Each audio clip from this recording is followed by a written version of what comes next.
available to our kids, then we'll be able to add more and more resources. And then, like I said, we'll have the hands-on videos and examples of how we apply this with the complete model, all there to be demonstrated on the property. And so, and then to be open source and free shared on the website, so you'll be able to watch those videos and go, oh yeah, that's a cool idea. That's how I can do this. We also want to set it up in a way so that people will be able to submit their own videos and things like that. And so we're looking at how we can build that software as well, so it'll be a hands-off system where people can easily input everything that they want, and it'll become like a Wikipedia that's basically driven by the creative and intellectual input of the masses to evolve it and make it the most awesome resource possible.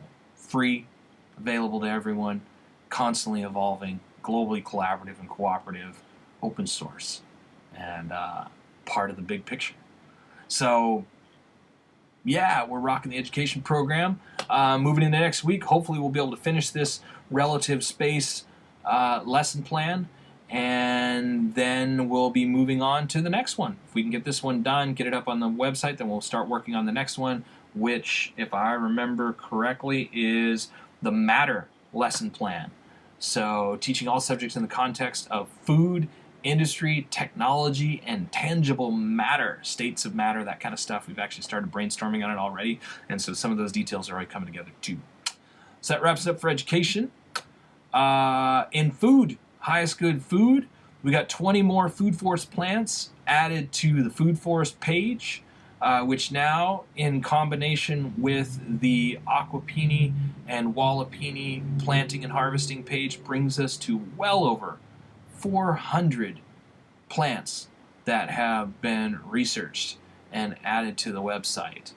And this includes all the details, so descriptions, planting and harvesting guidelines, as well as the cultural considerations, and of course links to more information. And then what we will do once we start planting these plants, we're going to add 2 more layers to the website, which will have all the details of how to take care of the plants, as well as cooking instructions and things like that, recipes that will be included as well. And so that's kind of where we're going with the long-term global archive of that.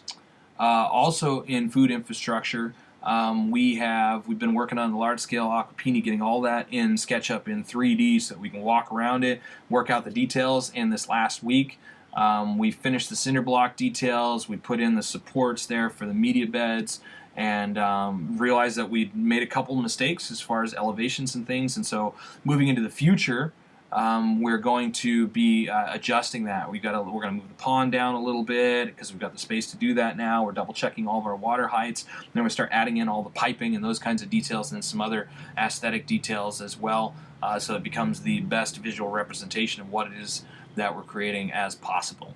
So, and once all these SketchUp files are done, we'll put those out there as open source and free shared resources as well, so that people can download the complete models and be able to manipulate them and use them however they want. And then, of course, we're developing all the building plans and all that stuff also. So structural engineering on the roof, on the walls, all that stuff, water collection, storage, all those details included with these Aquapinis, so that you could either build one Aquapini, or you could build a Wallapini, or you could build the complete food infrastructure, which is designed to produce food for hundreds of people, including complete water storage. And then actually the central area operates as a recreational space. And in the case of the Xanopinis, which are designed to be really like more of educational structures, they also have places, all these structures have a place where you can kind of sit in them and enjoy the space. There's a recreational space that's built into each of these food infrastructure buildings. And so we're going to share all that stuff, all the plans, all the details, working with the county. We'll create tutorials on how to work with the county to get your permitting. All that stuff is being included in our open source plans. When we talk about tools, tutorials, and resources, we mean the whole shebang, all of it. And so this is what we're working on, and you can go to the website right now and you can see the ridiculous hundreds, if not, I mean, I think we're over, I don't know if we could say thousands, probably, yeah, actually, I could say, because we've had 4 or 5 people working on it, probably thousands of hours of work has gone into the food details that are already up there on the website and usable right now. So check that stuff out. And then along on that note, we've also reworked our fig list, which with help from John at Figs for Fun. He is a fig expert.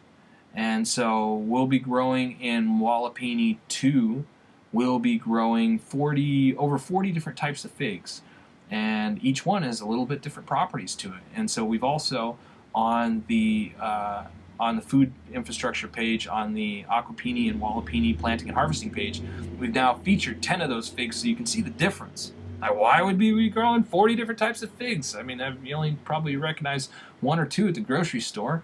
What's up with 40 different types? Well, take a look. Check out the diversity of what's available. While you're there, look at the apples, 50 different types of apples. There are some amazing things that are out there. Thanks to our partners at Century Farm Orchards, we'll be demonstrating 50 different types of apples that range everything from black apples to apples with pink flesh, to apples that are best for frying, apples that are best for storage, apples that are best for drying, yellow apples, green apples. There is a diversity of food out there that most people aren't aware of.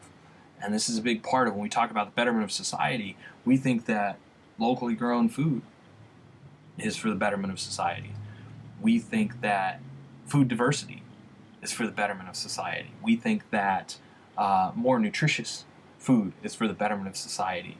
We think that evolving people's concepts of food and getting the mainstream food producers on board because there's now a demand for it is for the betterment of society. We think that more interesting foods at farmers markets and people being able to grow foods that other people want that are kind of rare, and creating markets for those kinds of things, and then grocery stores saying, hey, we want this, we'll buy it from you, and revenue streams generated from stuff like that. We think that's for the betterment of society.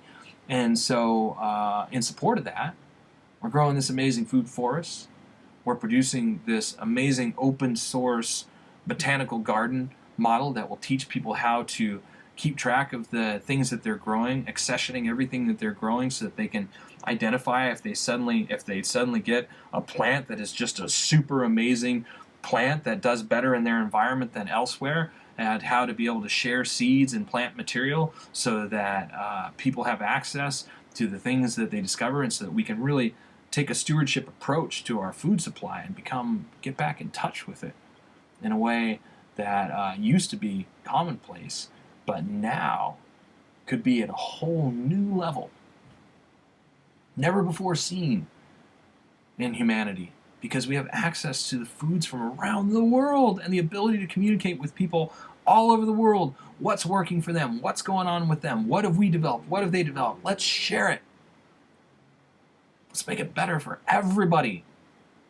And so the figs are a great example of that. Check them out on the website. Really, really cool stuff. And highest good housing. So the first housing model, the first village model that we're building is an earth bag village, and that's being built because it is maximally affordable housing. Second housing model that we're building is modularly expandable housing, and the design is straw bale, and we're very excited to now be evolving that in 3D. So Dave Wallen has been helped us put all that stuff into CAD, and now what we've got is we've got James Yobe helping us to put it into 3D. And so James is just working some magic with what it is, and you take a look and see what this looks like now. So turning our basic plans into our renderings and our CAD details, going from what you see here into what you see here. So you can see it all coming up in 3D, the walls going in there, the water, those details. So this is just the beginning, whole thing evolving in 3D, really beautiful. Really coming along, and just amazing work thanks to James. Also in 3D, we've made a whole bunch of progress on the Duplicable City Center. And the purpose of the Duplicable City Center is to design a city center that people could build that saves money, saves resources, saves lots of energy, and can provide enough food, can provide a dining hall for 150, 200 people at a time, can provide laundry for 300 plus people, can provide a recreation space for hundreds of people. And the idea with this is by building something like this, it can be a starting point and a revenue stream for people if they want to build an ecotourism resort and then build any one of the sustainable village models around it. It can also, of course, it's the city center for any of the sustainable village models if you wanted to build it after you started building the housing, which is our plan with the Sego Center Duplicable City Hub. But really, the big picture idea with this is that by building a sustainable, duplicable city center, we not only save resources in building it in the first place and provide a space that, by most standards, would be considered opulent in its beauty and its use, but also it saves long-term resources by making the whole process of food preparation more efficient. It saves time, saves actual food, reduces waste, all these different things, because you're doing large-scale food production, which is a big part of our highest good society model. It's this idea of creating cultures of cooperation and collaboration. Does it have to be that way? Of course not. People could just build something like this and live in it if they wanted to. But for those of us that don't need a lot of space and instead would rather put our resources into creating something collaboratively and cooperatively useful and amazingly beautiful, we see this as an opportunity to really start creating a mindset around this idea of like, wow, if we work together, we can have so much more than if we compete.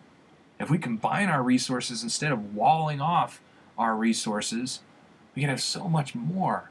And so the Duplicable City Center, the Sego Center, is all about that. And in this last week, we have added in closets, doors, and we've started doing the bathrooms.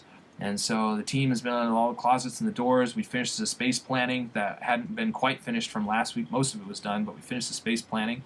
And so you can see here all those details that I put in. There's little cutaway views. You kind of look inside the structure, and you can see that we've added in last the furniture, and we've got we're now doing the bathrooms as well.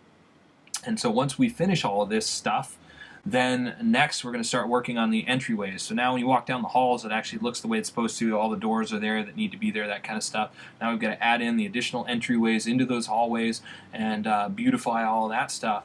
And we're really, for the most part, putting the finishing touches on it. I mean, we've probably got just a few more weeks on the 3D, like the major 3D elements, and we'll do the outdoor landscaping, things like that.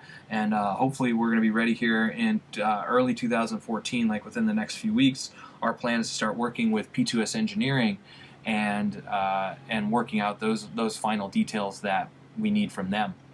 So, and along that line, excuse me, in preparation for all of that, Carl Harris is in the process of moving everything, taking everything that we've learned and everything that we moved and adjusted in 3D over to the CAD file. And so you can see here that what that looks like. We pretty much finished the first floor. And so